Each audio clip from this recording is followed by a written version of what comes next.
Hello all, welcome back to the channel for another video in this series Legend of Asphalt. Today we have a player here with whom I have been trying for a very long time, but I think it's easier to get a meeting with the Gameloft CEO than to set a date to record this video with him.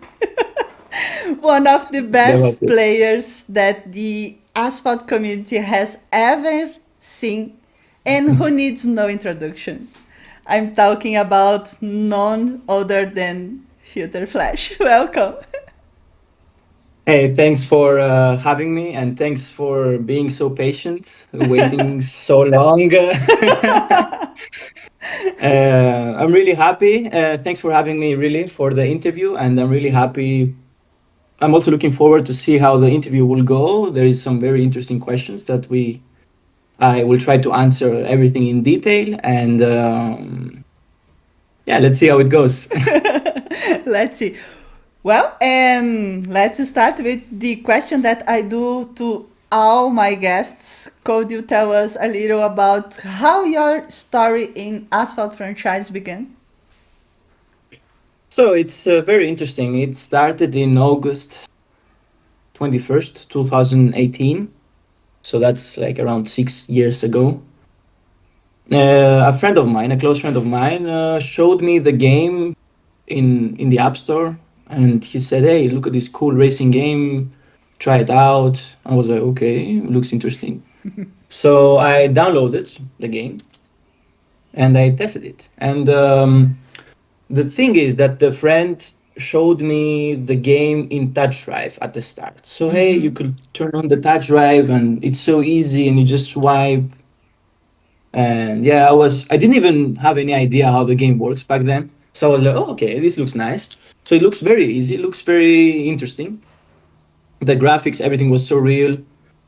And yeah, like that's how the whole story started with the game. And then my first club ever was called the Mercenaries. So it's like some random, very old club. I still remember some of the guys. I still have like contact with one of them. And yeah, I stayed there for like 2 months, let's say. And for 2 months, also at the same time, I was still on touch drive. So for 2 months of playing the game, I was still touch drive, and I Imagine. yes, Filter I Flash maxed TD. yes, I maxed the potential of touch drive already. In my mind, I felt like I was going the fastest it could go, and I was really starting to get upset actually with the game because I was losing a lot of times, and I was making everything perfect in my mind. But there's people who were wrecking, they were getting knocked down, and they were still passing me. So that would make me so upset. I was thinking, why is the game like this? And then I started to check on YouTube, and I saw one of the first players I saw was Alex. So he was back then one of the teachers, also even for me, one of the idols. The way he was playing was really nice, actually. Manual, the roots were amazing. I got shocked when I saw how people were playing on manual back then. I was like, oh wow, this looks amazing. And yeah, so I got really upset, as I said, and I thought that I either have to learn the game right now or I stop playing. It makes no sense. I was getting so stressed with the game that I it was bad for my health. It was not good anymore. Yeah, really bad. So I thought, okay, time to focus and forget that drive. So the only way to learn to switch to manual, I don't know how some people are still playing on that drive to this date. That's impossible to think of because back then there were also not many videos on YouTube, so you could not find much information. But right now you can find the best routes anytime, anywhere. So back then was really different, really hard times. And I switched, and already in 1 week, I remember that. Uh, I already made like top 25, top 20 in Bugatti Chiron the first time that it ever came, the special event in the Wow. multiplayer event. So back then, I was a really good multiplayer player. Um, my main skill in the game was mostly like multiplayer. So in TLE, I was not so good yet. I couldn't really understand much how TLE worked yet. But in multiplayer, for some reason, I was very, very good. Like I don't know what was happening. I was winning a lot of times. So yeah, I got really good in 1 week. And after that, I joined the Cobras. So I joined the club in iOS. It's called the Cobras. It's still existing to this day. They have a bunch of clubs over there.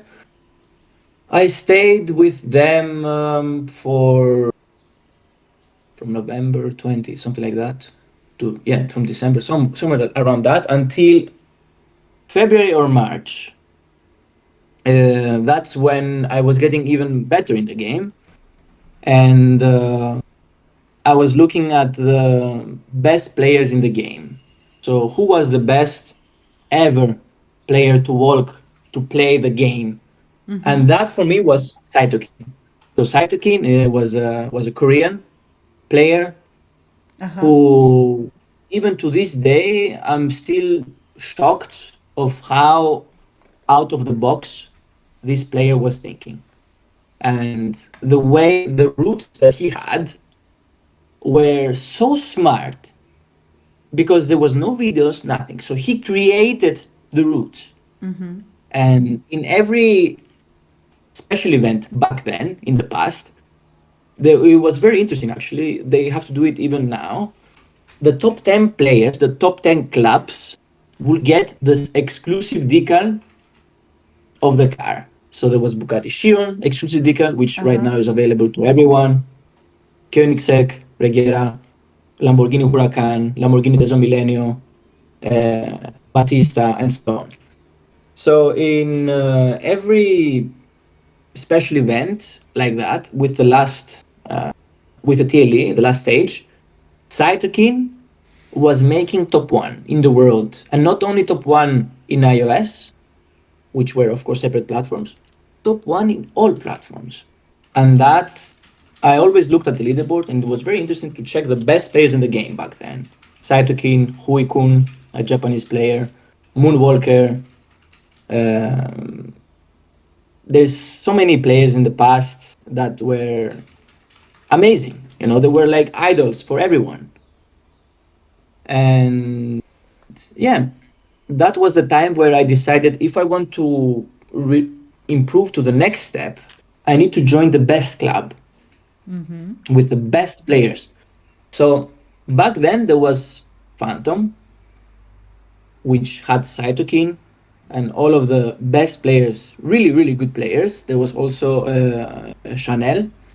And I was thinking to join Phantom, but I thought that it was such a strong club that I didn't think they would accept me. Even though in MP I was making top one, like I was making my performance was amazing, but I still thought I'm not good enough for the club. So what I did was I thought to join one of the next best clubs, which was Pro Team. Uh-huh. And Pro Team had also some really good players, but not as many as in Phantom. So I applied to join in Pro Team. I sent them a message. Hey guys, looking to join a club. If you want to, I can join with you and we can play together. And the whole story will be different right now. So what happened with Pro Team is that they had kind of like a corrupt, I will say, management, and they declined me. So they rejected and they said, hey, your good MP positions are because you're boosting and Boosting. players are helping you. Yes, yes, I was accused of boosting. So they were accusing me and they were saying, oh, your lap times, your MP positions are fake, and we will not accept you and stuff like that. So they played this very different game with me. So I was like, okay, guys, so what can I do right now? Let me ask the contact of the leader of Phantom, just for fun, to see what they're gonna say. I already knew that it was really hard to join a Korean club, mostly with Koreans, but Uh-huh. yeah, devastating. And as soon as I messaged Phantom Laniakea, the leader of Phantom, he was so happy that I messaged him. It was a completely different experience. I'd never expected that. Yes, Oh, nice. yes, he was really happy. He was like, he said to me, you were on my list to invite you to my club. I needed to find your information and get you in somehow, but you contacted me first. That's amazing. So he also got shocked because it was planned that he would take me somehow in, because with so much MP that I was playing back then, and I was beating a lot of players from Phantom, Uh-huh. almost all of them actually. I made such a great impression to everyone. Whoever was meeting me in MP, they could already understand that they were about to lose. So yes, so he was really happy and he accepted me immediately. And I forgot to mention, Pro Team didn't also accept me because they thought I was also joining Pro Team because of the exclusive decals. So because they were making it Ah. into the top 10, Uh-huh. back then it was a big deal. The exclusive decal was a big deal because imagine thinking that only 200 players per platform were going to get a decal, and Uh-huh. that's it. So that was really exclusive, a really great feeling.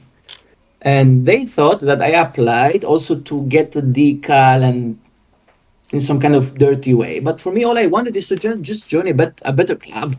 I want to improve in the game was my main goal. I didn't care about decal. I talked with Phantom and I said, guys, it's not a problem. I don't care about the decal. I can join also after the season ends. So after Lamborghini Huracan was back then, ends, I can join. But they said, no, no, no, no. You can join right now. They said. Immediately they accepted me, even though the special event was running. There was like Wow. 7 days to end or something. So he took me immediately. I was so grateful for that. I respected that a lot. And I respect loyal people in general. So I stayed loyal with RPM, with also RPM, but Phantom. Phantom. I stayed loyal with Phantom for a very long time. I played with the best players in the game, so that was Cytokine, and I improved a lot because of it. And it was really great to play right next to your idol. Imagine having an idol and you play with him. And back then it was Yeah. different. I can say that I know which few is it. Yes. So it was a very nice feeling. And after a while of staying in Phantom, uh, I stayed really connected with them, really strong connected. I was also like a co-leader at one point. I didn't really do much in the management. Mostly my name was very important to be in the club, as usual. So um, eventually the Koreans or the other players started losing interest in the game. They also were busy with work, and it was not easy for them to keep up with the game. So yeah, they quit the game, and Phantom slowly started losing its greatness where it began with the best Korean players, and now it was just me. Um, Oyocha joined for a moment. It was really nice. Me and Oyocha together. I think it was an unstoppable team, and of course, a lot of the Japanese players. They're so good in the game. Uh, One of the best, if not the best, right now. So yeah, we tried to keep Phantom alive in some way, but eventually, I think also because of the management, we had some different opinions. And what happened is also that during yeah, after the whole story, basically, that's when things got even more serious in the game, and the first esports came. And the first esports was for me at least, was the Vodafone, but it was another one, the Black Shark. Uh-huh. So the Black Shark, they didn't put Greece in the participating countries, and that made me really upset because actually I could qualify. It was not so hard. I was skilled enough. I was not so skilled, but I was skilled enough to make it. Uh-huh. And yeah, really upsetting because when I saw the performance at the Black Shark event, they played really bad, and I was thinking I lost 10,000 euros for no reason. So yeah, so luckily Vodafone came up, the first competition ever in 5G. I think I'm pretty consistent in every map. I don't really make mistakes. I think I'm gonna manage to like be confident. I'm already a winner.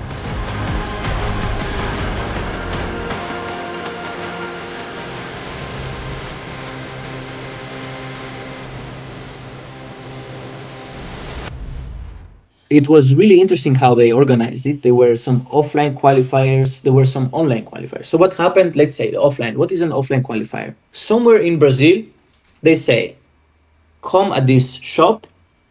The two best players in that shop will get picked for Italy. Amazing. Wow. So 8 players got picked like that. But they were smart enough that some players knew the location, so they went there to play physically, like in person. And even good players got in from the offline events, so not just random players. And I qualified from the online. Alex qualified first. So back then I was slowly starting to getting to know also Alex. Not so much as now, but we started getting to know each other because when you are on top of the leaderboards all the time, you make some noise in some Yeah. way. Either it's new player, TLE, and yeah, that's how it started. So I qualified for my first competition ever in Vodafone, and I couldn't even believe it. Like my parents, when they saw me playing the game, they were like, "Okay, this guy is just playing the game. He's just a kid," and they didn't see it seriously. But then when I told them that I could win 14,000 euros in one day, they were devastated. They were shocked. They were like, "What?" They couldn't even believe it. Yes, they couldn't even believe it. So that's what happened. I went over there and I won. I won my first competition ever, the biggest competition also ever, and it changed the course of history in the game. So after that, things were different. COVID happened after that, so the competitions got destroyed, and there were only some online tournaments. So in which in some of them I got disqualified. I There were some misunderstandings. Basically, I cannot explain much in detail right now. Maybe I'm in trouble, but what I Don't can put say is yourself that in trouble. yes, what I can say is that there were some misunderstandings. I made a mistake basically, and I got disqualified. But then for some reasons, I was in the blacklist, so I couldn't qualify for one, two, three, 4, 5 tournaments in ESL. So I missed 5 ESL tournaments. I could have won a lot of money. I could have qualified in all of them and won all of them actually. I lost 5 of them. Really upsetting. Also, it was a very complicated situation. I cannot explain now in details, unfortunately. But luckily, I got away out of the blacklist and all of this mess. Back then, it was really different. Like you mess up, you could be in a big trouble for the next 1 or 2 years. Right now, you mess up, you're just disqualified for one ESL and they pick you up on the next one. So it's very different. The management, of course. I had different stuff, but yeah, I qualified again on the McLaren Team Edition with Alex. So yeah, before going into that, I when I met Alex in person in Vodafone, we got to know each other, and it was really interesting how we had this conversation. Even though I was much younger, I was like 18 years old. I was still really happy to see all these players in person and also meet Alex, which at one moment of Asphalt, he was also my idol. Like, I liked the way he played. And he in Vodafone, he was telling me, so when are you joining RPM? And come and join RPM. And he invited me. He Alex stole you from Phantom to RPM. Yes, yes, he told me, yes. Like, he was telling me, "Hey, it would be really nice if we play together in RPM." And RPM was not a bad club. Actually, the only thing about RPM, the problem was that they didn't have very good garages because of the exploits. They avoided exploits because of the name. So if you have a name, you also cannot do much, let's say, in the Uh-huh. game. And the garages were not so good, unfortunately. So the thing is, I was so loyal to Phantom and what they have done for me that I said, if something happens to Phantom, you will be the next club that I will join. Simple as that. So I couldn't immediately say, hey, Phantom, ciao, I'm joining RPM, that's it. So I'm not this kind of person. I respect how people treat or behave to me and respect, show some respect and whatever. And that's why I stayed with Phantom for quite a long time. And yeah, at one moment, as I said, the Phantom lost its, the image, the whole image that it was in the past, and that was I decided to change the club, be with Alex because it made no sense anymore to be in Phantom. Uh-huh. Yeah, that's how I joined RPM, and back then I started getting even closer friends with Alex. We were speaking every day. We were playing together. So we didn't have much interest in the game, but when we were playing together, it was interesting to us. So we could play TLE together. I could watch him play. He would watch me play. I could teach him something. He could teach me something. And there was a moment where I got really good in TLE, and I passed. I would say I passed Alex in TLE skills, which he was far ahead of me. And there was a moment where uh, I taught Alex a lot of things. So the whole story like got reversed. So I learned a lot at the start, but then I later after 2021 or 2020 or something, I helped him instead. So he understood even more things about how a TLE works, and I brought the level really close to me. So he was missing a lot of things for some reason. So yeah, we helped each other in TLEs, Clash, qualifiers, whatever. And yeah, we met in all of the offline esports so far. Besides the Gamescom one, the latest, one of the latest, in August. He couldn't come because of he had a holiday booked very Yeah. long ago. Uh-huh. But Sad. overall, yeah, overall he qualified in almost all of the tournaments. But yeah, that's basically the story. I extended a bit too much, but I don't want to push it even further in a lot more details.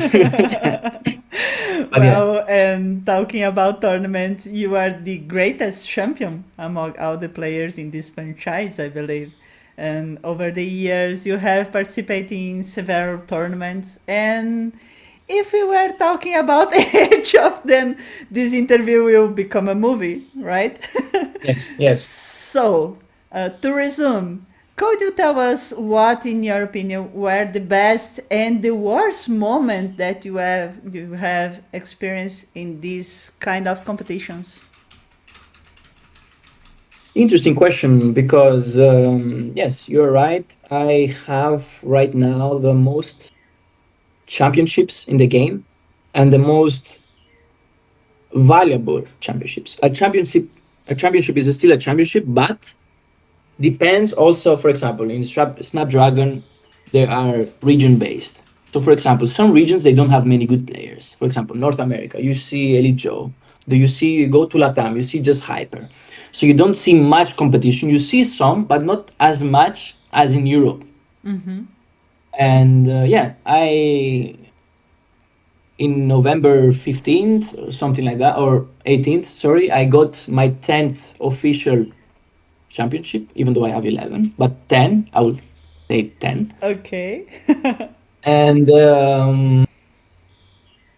I'm really happy to reach that milestone. I had some really hard times because with the years passing by, I'm playing the game less and less, even though I should be playing, let's say, more or be more engaged, I don't play much the game anymore because work, life, like it's not as easy anymore. I used to live with my parents. I had everything ready, very grateful. But now when living alone, it's much harder because you have to do everything alone. So clothes, Yeah. cooking, cleaning the house, grocery shopping, everything you have to do it alone. So it's not so easy. And of course, the game has to give you something interesting to keep you engaged on. So yes, I don't play the game much anymore. So I'm still sometimes surprised how I can win tournaments when I don't play the game nowhere as near as the other players who play a lot of hours per day, who are jobless and stuff like that. So I'm really shocked. Maybe I have some kind of special talent. Um, maybe I don't know. We will talk about it. Yes, maybe I have some kind of special talent, but yes, for example, in the Vodafone event, it was my first competition ever, and the amount of stress I had was on a level I never had before. Because, for example, in that tournament, um, I remember the day of the finals, I couldn't even eat breakfast. Like, I woke up, had this crazy feeling in my stomach. I was like, oh, what the fuck? Like, I couldn't even eat or drink. I even avoided coffee, nothing. I just drank some water. I was like, okay, I'm going like this. I was shaking. Really different situations. And in that specific tournament, what was interesting is that me and Alex were put in different brackets. So we wouldn't face each other until the end. So if I won all the races and he won all the races, we will meet in the finals. So it's the finals that everyone wanted because they knew that I'm also really good in multiplayer, and they also knew about Alex that he's also really good, like Uh-huh. overall. So and what's more interesting is that we had in the tournament we had the same wins, the same losses, and in the end, I won via comeback. So he was winning 2-1, and I thought I there was really devastating. So when he was winning 2-1, that's when I got really, I don't know, crazy. Like when I was playing, imagine playing like this, and you're shaking like the entire body, like the leg. You're moving completely. The amount of stress I had was unbelievable because also the money was a lot. So I was thinking, we both had won 7,000 euros, and if he would win one more race, then it would be over, and he would win 14,000 basically. So in that race, I came back 2-2. Really devastating. I couldn't believe it. I was like shaking entirely, completely like this. And by some miracle in Ancient Ruins in the last map, he messed up. He wrecked, kind of, and I won that one. And it was one of the best feelings ever. Like I couldn't even believe it because I went with one goal. I didn't go just to participate, like a lot of people do. I'm going there to win. It makes no sense for me just to okay, I'm here. Of course, it's being nice to be there. Of course, it's not so easy a Yeah. lot of times. Uh-huh. But also, winning is a very important thing because in the end, people don't really care. Like if you just got in, or they only look at the who won Future Flash, who won Alex. So they only look at the top player who wins. They don't care about the other results. They don't care what happened in your race. They don't care you got 360 or whatever. They only look, okay, Future Flash won, yeah, another day in the office. So so it's something like that basically. And yeah, during these tournaments, it's really challenging to keep up with the people, as I said, who play a lot versus me who now don't play anymore. For example, in the previous ESL, in the Snapdragon Season 6, I had one of my worst performances ever. I don't know how or why. I was stressed a lot, and I played really bad. And maybe I think it's because I didn't play the game at all. And I gave away the win. So even playing terrible like that, I should have still won, but I gave it away for no reason. And I was really upset, not because I lost, but of how bad I played for I don't know what reason I played so bad. Like I never played like that. And I think it's because of the lack of practice or yeah, really bad timing. I don't know. Really bad luck in general, because in that competition I had only all the unlucky starts, all the bad starts, and I had every time to find a way to pass someone without getting pushed or getting blocked or getting knocked down. So it's really mentally exhausting if you, in every race, you are in a disadvantage. In every race, I didn't have a race which I had an advantage at the start. Every time I had to figure out a way. And for me, it was so upsetting to deal with stuff like this. Um, because if I had just one opportunity, it would be over. So I would have never even lost if the game just gave me one opportunity. So I believe that loss was for no reason. Uh, Either way, I'm really happy that in exactly the next tournament, in the Lamborghini one, latest in Spain, I won 8-0. So I didn't lose a single race, and I played so much better. I don't know what happened. I played so good, very small mistakes. With Elite Joe, we had some really great races. It was really interesting to Yeah. watch. Uh-huh. Um, yes, and other than that, really amazing performance. In general, really consistent performance. A lot of people sometimes call it lucky or whatever, but I don't think you can get lucky 10 times in a row. So it's not just I won by luck. I cannot win by luck 10 times in a row. Some people call it luck. So if it was about luck, they could also win at least once. Why didn't they? So it's not just luck, it's everything in the game. You need some kind of luck, you need some kind of skill, you need some kind of consistency, you need all together, and then you can win.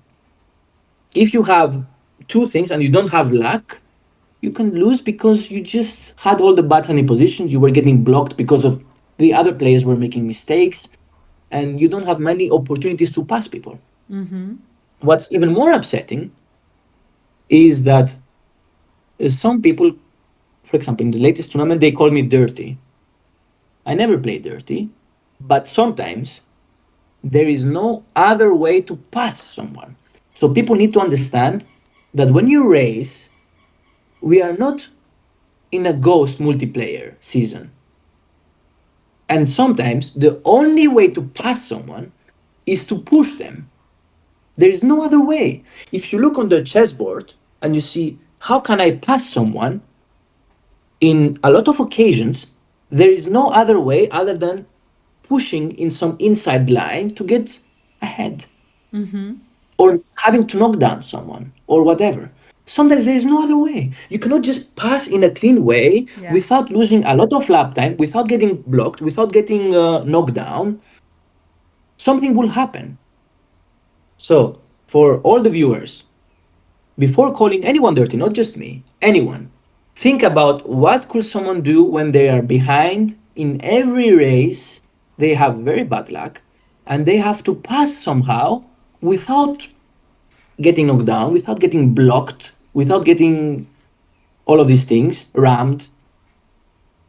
Sometimes there is no other way. You have to push to get ahead, and if the guy in front is smart enough, they will not get pushed. So it all depends on the situation.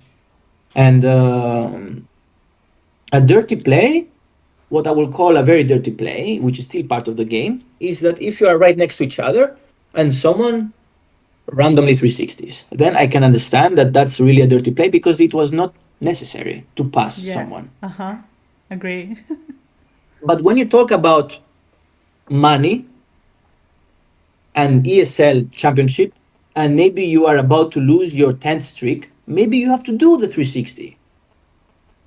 Okay, and so, well, dirty player, okay, but Future Flash won in the end. So he was dirty, but maybe he tried to keep his title because he was going to lose or God knows what. So it's all still part of the game in the end. It's not respected, of course, I know. I always played clean.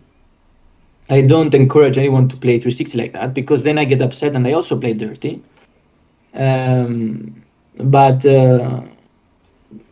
sometimes, as I said, there's just no other way around it.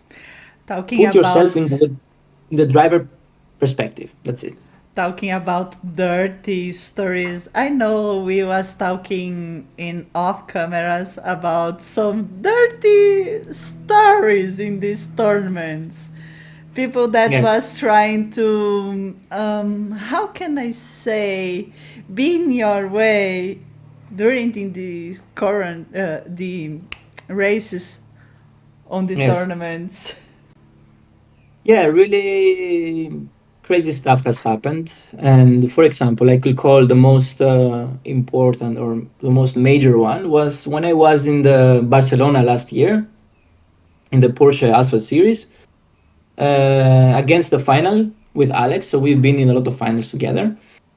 In that final, I was recording my races, and all of a sudden, I got a phone call on Discord. So people tried to block my race somehow, so I could lose because they could. I guess they were really upset seeing me in the finals so many times. And I got a phone call from Stanex and Marquis, these Russian guys, and they were trying to stop my race. And what happened is it really disturbed the race because on the iPad screen, when the screen recording stops because of a call or something a pop-up in the middle appears and no other button works. You have to tap OK on that pop-up in the middle. So you are like this, and in the middle of the screen, you need to tap OK in the middle of the race. It could be a turn, it could be a drift, it could be a shockwave to continue. So that's what happened. And I got really upset. I lost even the sound of the game. And I couldn't even believe it that that could happen in the final. And then I after that by some miracle I still won that race. It was Porsche 918 in roller coaster, and yeah, by some miracle I still won. And then I deleted Discord, all the socials from my iPad, so it could not be connected to my phone because they called me. It rang on my phone, and then because it's the same Apple ID, it rang on the iPad in the middle of the race. Devastating. So really, really shocking what some dark side stuff are happening for people try to stop you in every way possible. Yeah, Uh, and this make me say that the asphalt community doesn't live only on racing, right? Being in the yes, middle of this much of prominence, you end up earning the nickname arrogant for being champion yes, so many times and say, do you have a legacy to defend? The community yes, sometimes seems divided between for and against Filter Flash. How yes. you ever have you ever gotten into trouble because of this? I mean, I think the community is really being spoiled, I would say, by some people who try to be a very crowd pleasing. So I will do anything to please you and maybe lie to you, maybe speak some random stuff which are not even real in the game. For me, uh, when I win or when stuff are happening in the game that are real, I have to express the feelings fully how I feel. I feel really happy. And I will not try to be this humble kid, okay, I won. And that's it. I won and I deserve to win. It was not about luck. It was not about all these kind of things they make up to make up a random story. I won because I was the best. Simple as that. People get upset when you speak to them like this, and it's okay. They will never understand how it is, and that's why they are behind. So the way I speak, it hurts people in a emotional way, and they hate me a lot because of this. But I would rather lose a bunch of people who don't really care about you. They just want to see you lose, rather than be a crowd pleaser. Okay, this kid who is nice with everyone is trying to have. If you see their opinions, these kind of people, I will not mention names, they never have an opinion. You can say, my opinion is this about Future Flash, he's arrogant, and then you say, yes, but Future Flash is good. So they will say, oh, yes, I agree with you, but then I also agree with you again. So they agree with all opinions just to be a crowd pleaser. For me, I will agree with what's real. So if I see that someone is not good in the game or they messed up for whatever reason, I will say it. Hey, you're not good or you messed up here. I will not say, okay, he is good, but try to crowd please or whatever. I will say what's real. If you like it, you would agree because it's real.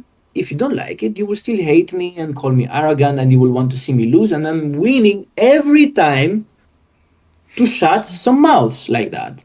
And it's upsetting, of course, to talk like this, but when they hate me like this, it just brings me even more motivation to win. Yes, for me, even in some ESLs, I made some pools and I asked out of curiosity to see what the community supports, who would win in tournaments. In almost all of the cases, I never got all of the votes. Others were getting the votes. And for me, I was like, okay, they want to see me lose, but they don't know my real capability in the game. So let's show them how it's done. And I'm winning every single time. Boom, boom, boom, boom. All the time, I'm winning. And yeah, they call me arrogant for a lot of things. It's not just esports or winning a lot of times in the game, but also speaking the truth about the controller and tilt dilemma, which is Save another topic. it. Which yes,